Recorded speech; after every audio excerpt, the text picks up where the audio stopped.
What's next for Luka Dončić and the Los Angeles Lakers? After just a few months in the City of Angels, Luka is gearing up to make a big decision. A new contract extension that could shape the Lakers' future and his own legacy. But how long will he stay? And just how much cash will he be signing for? Today, we're breaking down Luka's contract extension options, what they mean for him, the Lakers, and the NBA at large.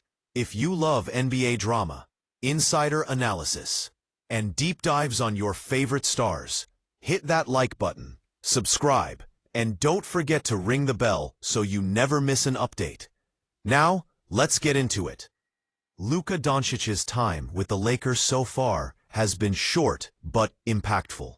Signed mid-season, he's already proven to be a key piece in the Lakers' rebuilding puzzle. But right now, he's only officially under contract through the end of the 2025-26 season, thanks to a player option after this year. That means by August, Luka needs to decide on a contract extension if he wants to stick with the Lakers beyond that. The clock is ticking because the Lakers' extend and trade restrictions expire on August 2nd, and after that, Luka's new deal can be signed. The big question is, how long and for how much? Back in Dallas, the plan was clear. Luka was on track for a supermax deal, which could have added 5 years and allowed him to earn up to 35% of the salary cap.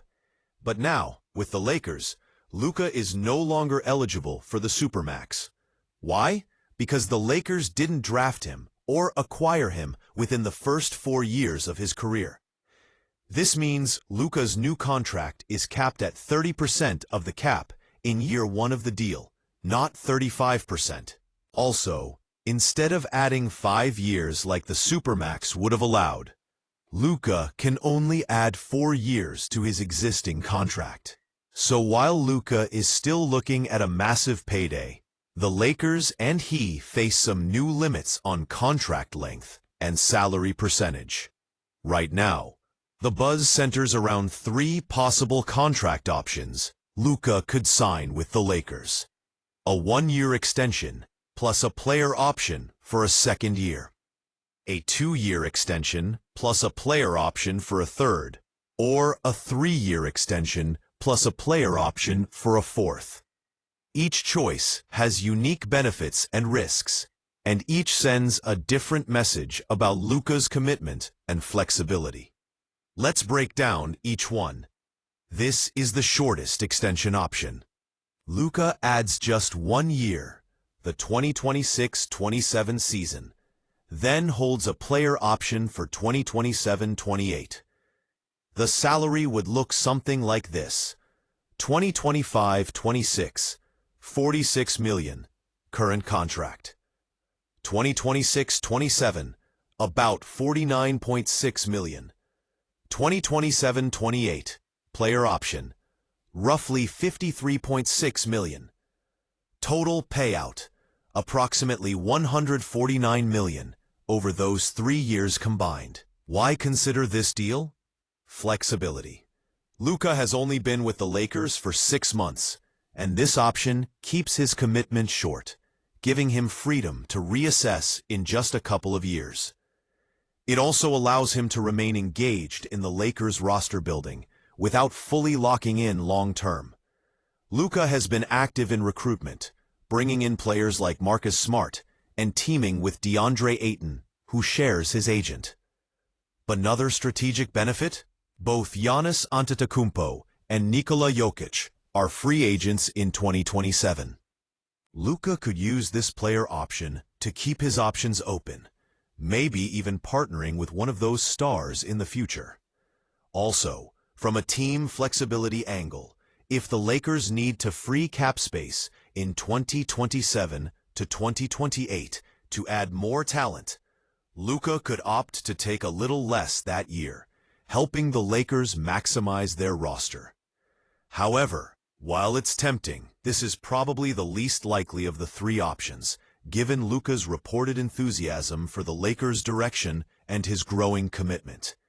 This middle ground option extends Luka for 2 years beyond 2025 to 26, with a player option for a third.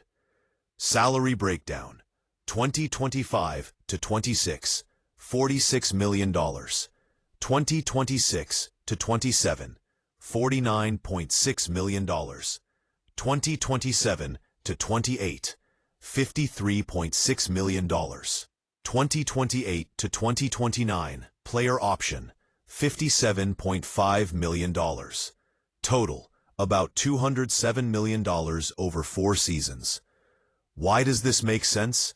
Because it aligns with Luka hitting his 10-year NBA experience mark. Max contracts get bigger after 10 years, going from 30% to 35% of the cap.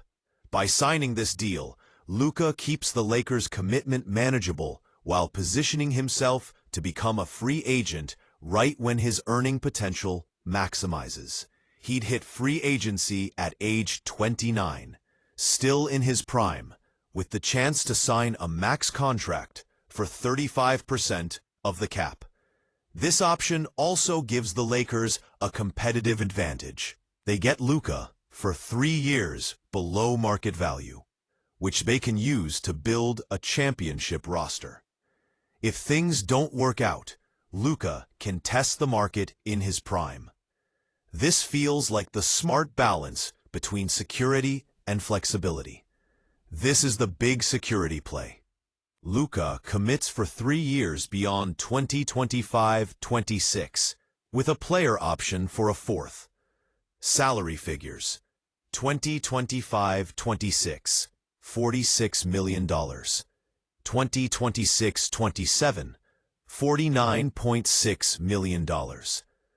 2027-28, $53.6 million. 2028-29, $57.5 million. 2029-30, player option, $61.5 million. Total payout, over $268 million. Why choose this?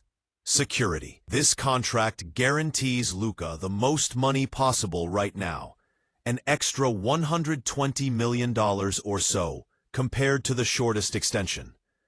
No one is invincible, and injuries or decline can happen. Luka is obviously a superstar with strong longevity, but this deal protects him financially no matter what. The trade-off? Less flexibility. Longer contracts mean fewer chances to explore free agency or leverage trades for better situations. But here's the thing. Luka plays for the Lakers, not a smaller market team like Portland or Oklahoma City. Lakers stars rarely leave because of the franchise's prestige, market, and championship history. Signing this long deal would send a strong message. Luka is committed to building a Lakers championship team for years to come. It would also help him recruit other stars, showing he's here for the long haul. Reports out of Europe suggest Luka is leaning toward a 4-year extension, which fits with that 3+1 model. He's expected to play for Serbia at Eurobasket this summer, but aims to return and sign his deal right after August 4th. One source mentioned a 4-year, $229 million deal, which is close to our estimated figures based on the current salary cap projections. The shortest 1+1 deal is increasingly out of fashion, mostly used by veterans like LeBron James or Kevin Durant, who value free agency leverage. Younger stars like Luka tend to prioritize longer deals that offer stability and more guaranteed money. If Luka were an average all-NBA player, the 3+1 might be the clear choice for security. But Luka is elite, arguably top 4 in the world, and could afford to be a bit riskier with a shorter deal to maximize future earnings. Still, given the Lakers' stature and Luka's active role in shaping the roster, the longer deal could be a powerful statement to both the franchise and potential co-stars. Bottom line, we're likely looking at either the 2+1 or the 3+1 structure, with Luka locking in for at least 3 more years. Luka Dončić's contract extension will set the tone for the Lakers' next era. Will they fully commit to building around Luka for a championship run, or keep some wiggle room to maneuver in free agency and trades? Either way, this extension represents one of the biggest NBA storylines of the summer. A star of Luka's caliber choosing Los Angeles and shaping the league's power balance for years to come. We'll be watching closely as August 2nd approaches. If you enjoyed this breakdown and want more NBA contract insights, roster updates, and star power moves, make sure to like, subscribe, and share this video with your fellow Hoops fans. Drop a comment below. Which contract option do you think Luka should take? Thanks for watching, and stay tuned for more.